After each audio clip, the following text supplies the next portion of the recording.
مرحبا الناس الكل. الفيديو اللي شغلت الرأي العام البارح واليوم الصباح، الفيديو متاع زوز بنات اللي واحدة منهم تعرضت للاحتجاز والضرب، اللي اسمها نورس، واللي اعتدت عليها ملكة دريدي وأميمة أختها، ومرافقهم هذايا سي زياد. دونك باش ما نقعدوش في الاشاعات متاع شدوهم ما شدوهمش، صارش ما صارش. انا ديجا كنت توا مازلت ديجا بحثة فرقة الابحاث متاع منوبة، والمعطيات الاخرانية تقول اللي من الاول راهي تشدت اختها، طفلة أميمة، بعد ما مشاو للدار لقاو كان اختها وهي كانت هاربة، وفي مرحلة ثانية تشدت هي وتشد المرافق متاعها هذايا زياد. داكوغ. و بون، كنت على اتصال باختها نورس. ديجا الزوز عطاو الاقوال متاعهم.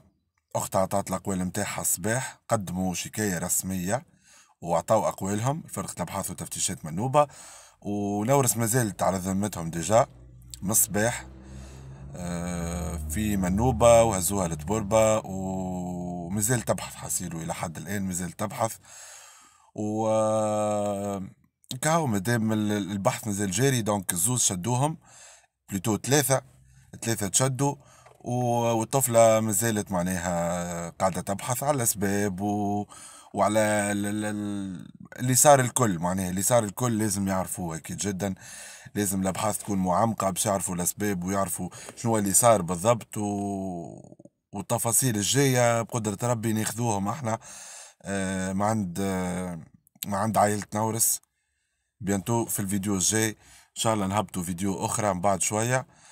نحاولوا بون نحاول اني نعمل انترفيو معاها، معناها طفلة اختها، باش نعرفوا شنو هي الاسباب وعليه صار هكا، معناها علاش الطفلة وصلت معناها وصلت للدرجة ذيك، معناها علاش شنو اللي خلاها تمشي معاهم، شنو اللي يخليهم يعتديوا عليها بالطريقة الخايبة اللي شفناها الكل في الفيديو.